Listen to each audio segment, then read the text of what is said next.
Hanamkonda collectorate లోనే IDOC సమావేశ మందిరంలో రైతు భరోసా పథకం విధి విధానాలపై నిర్వహిస్తున్న ఉమ్మడి వరంగల్ జిల్లా కార్య సమావేశంలో ముఖ్య అతిథిగా పాల్గొన్న మంత్రివర్గ ఉపసంఘం చైర్మన్ ఉప ముఖ్యమంత్రి మల్లుభట్టి విక్రమార్క, సభ్యులైన రాష్ట్ర వ్యవసాయ శాఖ మంత్రి తుమ్మల నాగేశ్వరరావు, ఉమ్మడి వరంగల్ జిల్లా ఇన్ఛార్జ్ రాష్ట్ర రెవెన్యూ సమాచార పౌర సంబంధాల శాఖల మంత్రి పొంగురెడ్డి శ్రీనివాసరెడ్డి, రాష్ట్ర అటవీ పర్యావరణ దేవాదాయ శాఖ మంత్రి కొండా సురేఖ, రాష్ట్ర పంచాయతీరాజ్ గ్రామీణాభివృద్ధి స్త్రీ శిశు సంక్షేమ శాఖ మంత్రి దనసరి అనసూయ సీతక్క, ఎంపీలు బలరాం నాయక్, డాక్టర్ కడియం కావ్య, రాష్ట్ర ప్రభుత్వ విప్ రామచంద్ర నాయక్, ఎమ్మెల్సీ బసవరాజు సారయ్య, ఎమ్మెల్యేలు నాయని రాజేందర్ రెడ్డి, కడియం శ్రీహరి, దొంతి మాధవరెడ్డి, రేవూరి ప్రకాష్ రెడ్డి, కెఆర్ నాగరాజు, యశస్విని రెడ్డి, గండ్ర సత్యనారాయణ, మురళీ నాయక్, కార్పొరేషన్ల చైర్మన్లు, ఉమ్మడి వరంగల్ జిల్లా కలెక్టరేట్లు, అదనపు కలెక్టరేట్లు, వ్యవసాయ శాఖ సంబంధిత శాఖల అధికారులు,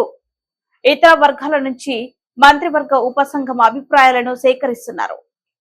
తెలంగాణలో అత్యధిక ప్రాధాన్యత కలిగినటువంటి వ్యవసాయానికి ప్రాధాన్యత ఇవ్వాలని గౌరవనీయులు శ్రీమతి సోనియా గాంధీ గారు, రాహుల్ గాంధీ గారు, ఖర్గే గారు వచ్చినటువంటి అనేక సందర్భాల్లో అనేక సమావేశాల్లో ఇదే వరంగల్లో డిక్లరేషన్ కూడా ఇచ్చారు. వాటిని దృష్టిలో పెట్టుకొని ఈనాటి ప్రభుత్వం ముఖ్యమంత్రి గారి యొక్క ఆదేశాల మేరకి ఆ వాగ్దానాలు అమలు చేసేటటువంటి క్రమంలో రాష్ట్ర ప్రభుత్వం తీసుకున్నటువంటి ప్రధాన నిర్ణయాలు రుణమాఫీ, 2 లక్షలు రేపు ఆగస్టు నెలలోనే ఒకేసారి రుణమాఫీ చేయాలనేది ఒక భీష్మ ప్రతిజ్ఞ కింద ఆయన తీసుకున్నారు. దాన్ని అమలు చేయడానికి భట్టి గారు కసరత్తు చేశారు. రేపు ఎల్లుంట్లోనే దానికి సంబంధించినటువంటి విధి విధానాలు రూపకల్పన జరుగుతుంది. ఆగస్టులోనే రుణమాఫీ 2 లక్షలు చేయాలనేది ఈ ప్రభుత్వం యొక్క లక్ష్యం. రెండోది వచ్చేసి రైతు భరోసా. గతంలో రైతు బంధుగా ఎన్నికల ముందు అయితే మనం పార్లమెంట్ ఎన్నికల సందర్భంలో రైతుల యొక్క కోరిక మేరకి 7,562 కోట్లు ఒకే రోజు రైతుల యొక్క ఖాతాలో జమ చేశాం. ఈ 2 పథకాలతో పాటు మళ్లీ మనం రైతు భరోసా చేయాలంటే గతంలో జరిగినటువంటి రైతు బంధులో జరిగినటువంటి పద్ధతుల్ని రైతులకు ఏ రకంగా ఉపయోగపడ్డాయి, భవిష్యత్తులో మనం దీన్ని ఏ రకంగా చేయాలి అనేటటువంటి రైతుల అభిప్రాయం కోసమే ఈరోజు ఈ సమీక్షను పెట్టుకున్నాం.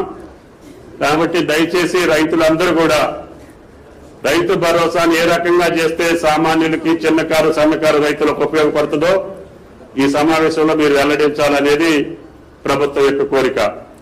దీని తర్వాత ముఖ్యమంత్రి గారు ప్రభుత్వం పంట యొక్క బీమాను కూడా ఇవ్వాలని చెప్పి ఇన్సూరెన్స్ కంపెనీలతోటి రాష్ట్ర ప్రభుత్వం సంప్రదింపులు జరుగుతూ ఉంది. అతి కొద్ది రోజుల్లోనే దాన్ని కూడా ఫైనల్ చేసి గతంలో పంట నష్టం జరిగితే మనకి ఏ రకమైనటువంటి సహాయం వచ్చేది కాదు. ఈ సంవత్సరం కాంగ్రెస్ ప్రభుత్వం రేవంత్ రెడ్డి గారి నాయకత్వంలో అకాల వర్షాల వల్ల నష్టపోయినటువంటి వాళ్ళందరికీ కూడా 10,000 రూపాయల చొప్పున ఇవ్వమని చెప్పి ప్రభుత్వ ఆదేశ ప్రకారంగా వ్యవసాయ శాఖ దాన్ని కూడా నిర్వర్తించింది. భవిష్యత్తులో ఆ పద్ధతి కాకుండా పంట నష్టపోయిన ప్రతి ఒక్కరికి పంట బీమా రావాలి అంటే అందరి యొక్క విస్తీర్ణాన్ని మనం బీమా చేయాల్సినటువంటి అవసరం ఉంది. ఉంటున్నటువంటి రైతు నుంచి ఎంత పెద్ద రైతైనా సరే పంట వేసినటువంటి పంట నష్టపోతే ఆ పంట నష్టపరిహారం ఇవ్వాలి, లేకపోతే రైతు నిలబడలేడు అనేటటువంటి ముఖ్యమంత్రి గారి యొక్క సూచనల మేరకి ఈ సంవత్సరం ఇన్సూరెన్స్ పథకాన్ని కూడా రూపొందించదలుచుకున్నాం. ఈ రకంగా గతంలో ఉన్నటువంటి అప్పులు తీర్చుకుంటూనే విత్తనాలు కానీ ఏ కొరత లేకుండా, ఎరువులకి కూడా ఏ కొరత లేకుండా ఈ ప్రభుత్వం రైతులకు సర్వసన్నద్ధంగా అన్ని కార్యక్రమాలు పూర్తి చేసింది. కాబట్టి దయచేసి రైతులు ఈ రైతు భరోసా మీదనే